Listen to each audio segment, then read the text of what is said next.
Her recovery was slow, but eventually she started walking and sipping buffalo broth. Nobody was more relieved than Clark. During her illness, he and Sacagawea developed a special friendship. It became clear that he thought of her as a person, not as an inferior. He also cared about Baptiste, whom he described as beautiful and intelligent. After Sacagawea had completely recovered, she usually walked with Clark along the shore rather than riding in the pirogue. Any sense of ease they had didn't last for long. Soon after Sacagawea got better, the Corps of Discovery came upon the Great Falls of the Missouri River. This series of 5 waterfalls dropped the river a total of 612 feet. It was an amazing sight. The grandest sight I had ever beheld, Lewis wrote. The sun mixed with the mist from the falls to create beautiful rainbows. The falls were impressive, but they were also a real problem. There was no way the Corps could get their boats over them. The only option was to carry all their equipment and boats overland. Without any pack animals like horses or mules to help, it took over a month of backbreaking, pushing, pulling, and heaving to get their gear around the falls. The Great Falls today. Today only one of the Great Falls exists in its natural state. The rest of them were dammed starting in the late 1800s. One day while they were making their way around the falls, Clark, Sacagawea, Baptiste, and Charbonneau were walking along the riverbank when the weather suddenly turned stormy. The sky went steel gray and the wind whipped hard. A bad storm was brewing. Clark told everyone to move into a dry gully below them to take shelter under some overhanging rocks. They scrambled down as beating rain mixed with hail fell from the sky. Looking down at their feet, they realized the gully was filling with water. Clark, who normally dispensed good sound advice, had led everyone into danger. A tidal wave of muddy, rocky water raged down the ravine carrying boulders, tree trunks, and anything else it could pull with it. The water was now up to their waists and getting stronger by the second. It was pulling them toward an 87-foot waterfall only a quarter-mile away. Charbonneau froze with fear. Clark had gotten them into this mess, and he had to get them out. First he shoved Charbonneau up the gully. Then he pushed Sacagawea with Baptiste up the slippery mud and rocks. Charbonneau pulled them up the rest of the way, and Clark quickly followed behind, making it over the end just before a flash flood filled the gully with raging water. Chapter 6. Home Again. Sacagawea was walking behind Lewis. Baptiste was snug and sleeping in his cradleboard as usual. Passing a stream, bending around a pile of rocks, she had a funny feeling. The brush, the little islands in the water, where had she seen them before? Suddenly it came to her. This was the place where she had been kidnapped. The Corps had arrived at Three Forks, the buffalo hunting grounds of the Shoshone, and the site where Sacagawea had been carried off by the Hidatsa years ago. She told the captains what had happened in this spot, and they grew excited. They must be near the Shoshone. They were eager to find Sacagawea's tribe because they needed to trade for horses to cross the Rockies. Despite his eagerness to locate members of the tribe, Clark could not go on. A painful boil on one of his ankles made it impossible for him to walk. As with Sacagawea's fever, the expedition could not delay for illness or injury, so Lewis set off with 3 men on foot, while Clark followed slowly by canoe with the others. It didn't take long for Lewis to find a few Shoshone. Women and children collecting food either took off running or fell to the ground when they saw the men approach. They were terrified and thought they were going to be killed or kidnapped. This was a crucial moment. If one of the women ran back to her camp and reported that there were hostile men in the area, they could be attacked. If they jeopardized their chances for getting those horses in any way, the entire expedition would be ruined. Lewis slowly reached into his pocket. The Shoshone cowered, but he didn't take out a gun or a knife. Instead, he pulled out a little pot of red paint and gently applied it to the cheeks of the women.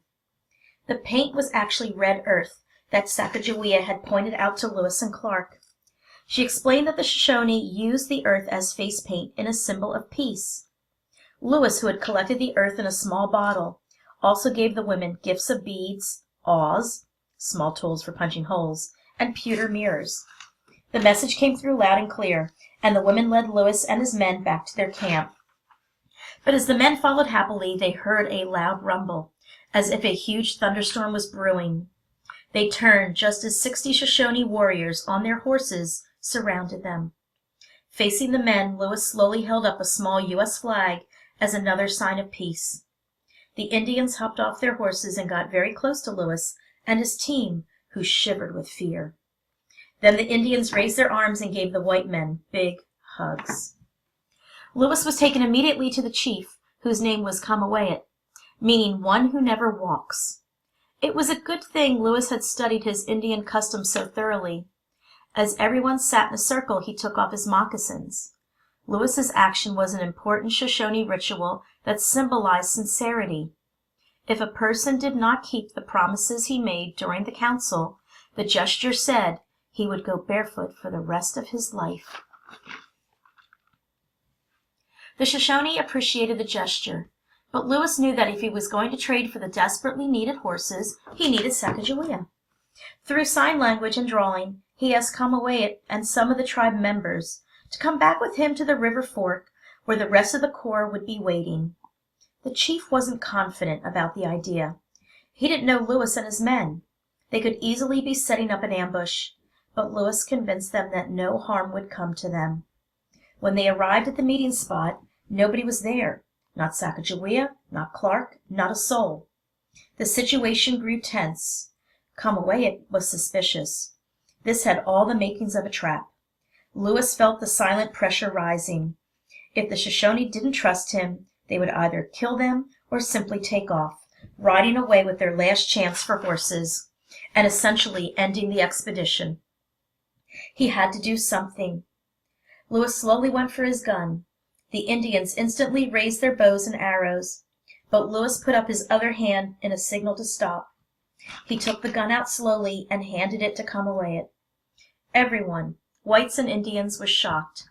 Then Lewis had the 3 corps members do the same. This was the ultimate sign of trust. It took until the next morning, nobody slept during the night, for a few small figures to appear bobbing on the river in the distance. When the 2 groups were close enough to see each other, Sacagawea, who had been walking on the shore alongside the boats, was overcome with joy. She recognized the Indians, and they recognized her. The corps hadn't just found the Shoshone, they had found Sacagawea's band, the Lemhi. It seemed like a miracle. Reunited with the very people who had raised her, Sacagawea danced to show how happy she was. Back at the Lemhi camp, Jumping Fish ran out of the crowd and rushed into Sacagawea's arms. The 2 old friends who had been kidnapped together embraced each other as if each couldn't believe the other woman was real. No one else could understand what they had been through. They had so much to tell each other. Sacagawea couldn't catch up for long because she had a job to do. The chief, Lewis, and Clark were already in the tent making formal introductions. She opened up the flaps of the tent and silently took a seat with her head bowed. When she lifted up her gaze, she saw something even more incredible than Jumping Fish. Her brother was the chief. There were plenty of tears and hugging. Sadly, this was the only family reunion for Sacagawea. She soon learned from her brother that her parents and her sister were dead. It was hard for her to interpret with all the emotions she felt. Her new situation seemed to overpower her, and she was frequently interrupted by her tears, Clark wrote. Through the tears and 3 languages, Sacagawea related the main point of their visit. Lewis and Clark needed horses for the next part of their expedition, crossing the Rockies. The chief wanted guns so they could put up more of a fight against the Hidatsa. They made a deal. 29 horses in exchange for pistols, gunpowder, and knives. The corps stayed with the Lemhi as the captains consulted with Sacagawea about the way to the ocean.